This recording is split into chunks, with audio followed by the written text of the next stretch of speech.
Alright guys, so we're going to be drawing, and we kind of already started.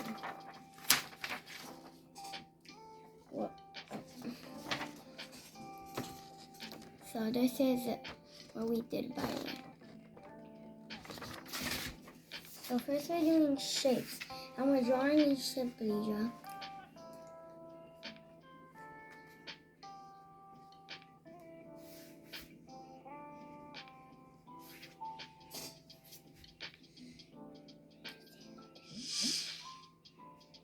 Now, let's go ahead and refine the shapes of the basic structure. I'll start with the main pad by rounding out the straight edges by curving out the lines. I'll also add some curvature on the right pad to better match the reference.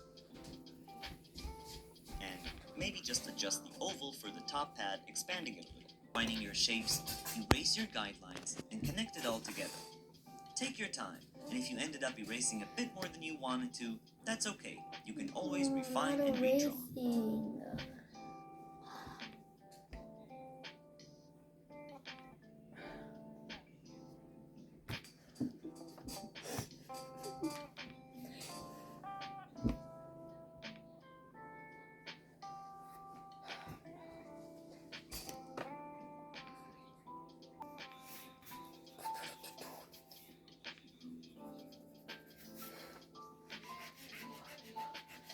Pero papá sí dice todo, ¿no?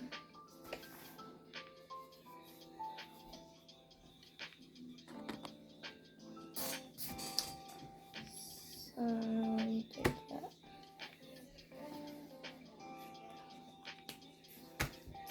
That's not what I'm supposed to. That was easy.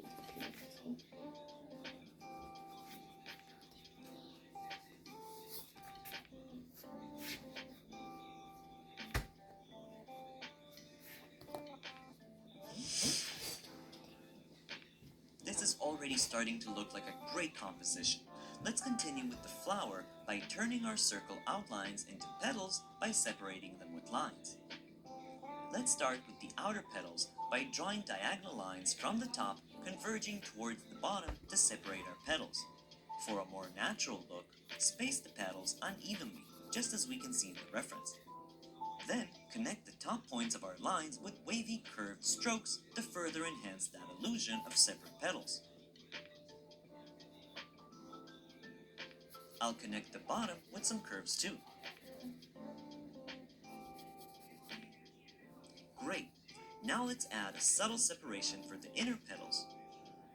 Use lighter pencil pressure and draw a few short lines within the inner circle to add depth and differentiate them from the outer petals. Then, connect the ends of these lines with slightly curved strokes, separating those petals. And finally, tidy up the edges of your guidelines with your eraser.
Remember the tiny oval we drew in the center earlier?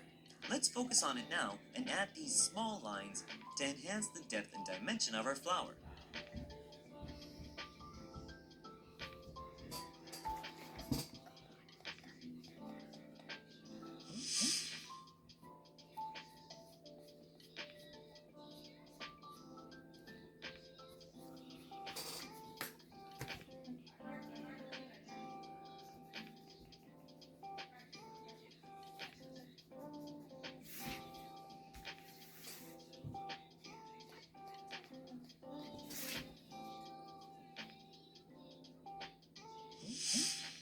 Great job! This cactus is really starting to take form.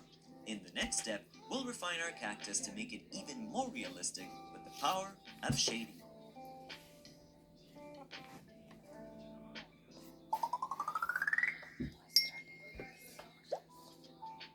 So In we this already step, did let's shade our this. cactus, making it appear far more realistic. So now Where we're do we gonna start? do shading Well, when I this, look at the reference, the largest area I can see is on the left so side it could be of the more main shape. realistic.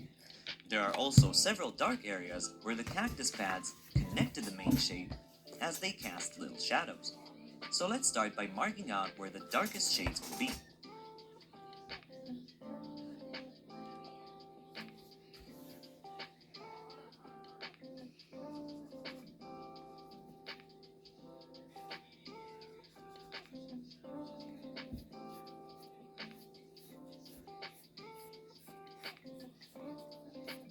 Great, now let's fill these areas with our darkest tone. Try pressing hard enough to get a good dark tone, but don't overdo it, since we don't want to etch our page.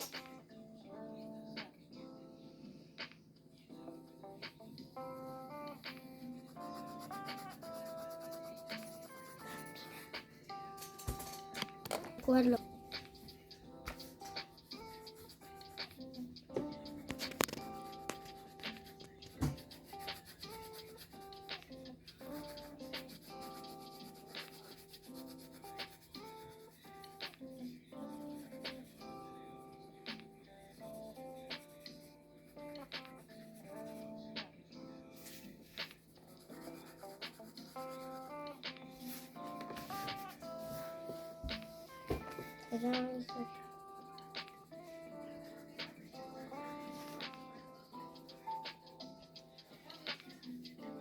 Y esa cosa con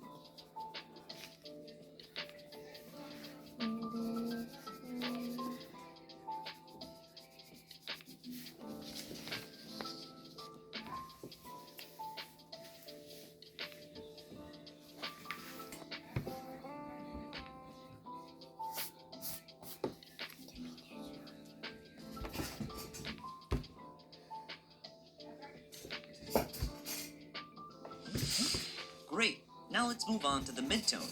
The midtones are quite dominant across most of the cactus because of its broad and flat surface. I can see the brightest areas are its flower and the top of the cactus pad on the left. So I'll just go ahead and mark this area to be excluded and fill the rest with a nice midtone.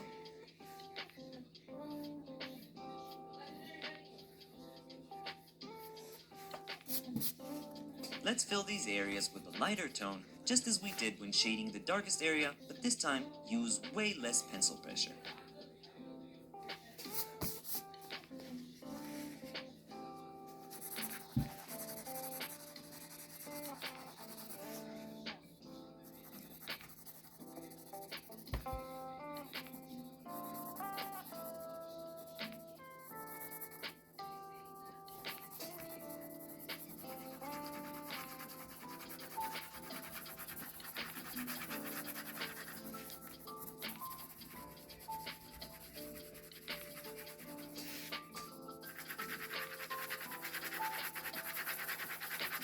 I'll also scatter some lighter midtones across the flower, but not too much, since it's a much brighter element and so you'd see less detail in it.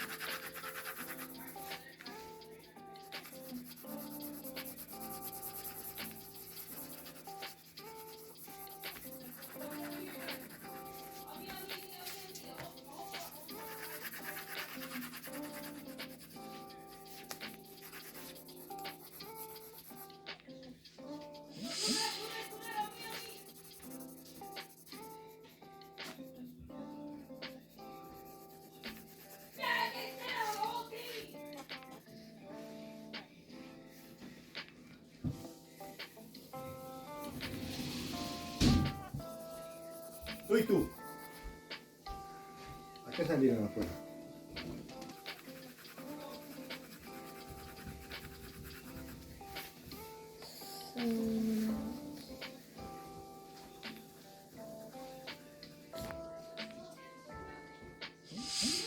Now we can blend those tones together by simply going over the shape and making the transition between each tone smoother.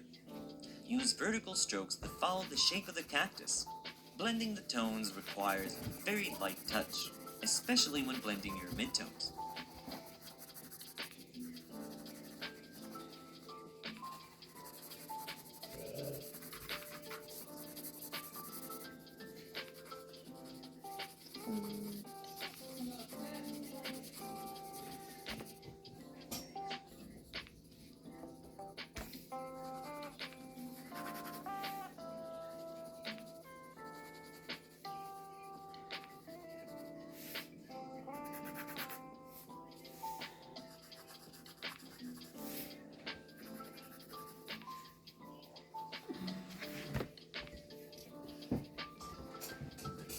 Suave más.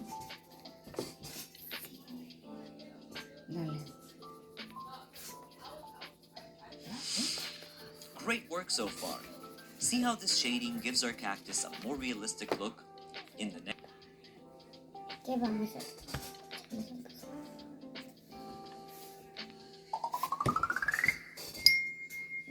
one. Oh, we're going to the last one touching. In this final step, let's bring our cactus to life with thorny patterns, prickly textures, and vibrant volume to make it pop with detail and personality. One of the most unique and defining characteristics of the cactus is its textured surface, by which I mean its thorns. See how they create a bumpy, uneven surface and cast small, sharp shadows all over the cactus, adding to its distinctive look. Let's start by marking these prickly areas by adding tiny circles scattered all across the surface. All I'm doing right now is just planning where each one would be.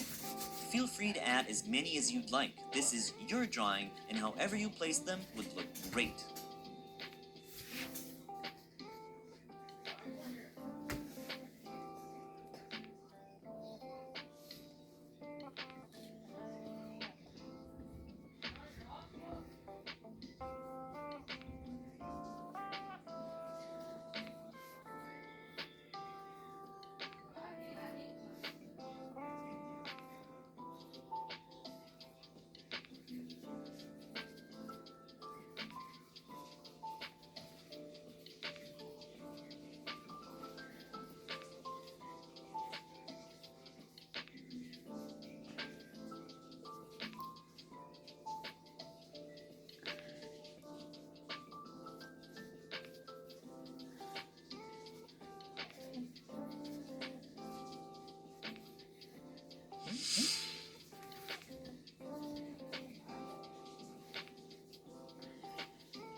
Now take a closer look at the thorns/spikes and refine the details by adding in small black circles to the center of each existing circle, just as we can see in the reference. To represent that hairy texture, draw short lines fanning outwards from each circle. You don't have to do the same thing each time. Choose the ones that stick out to you the most.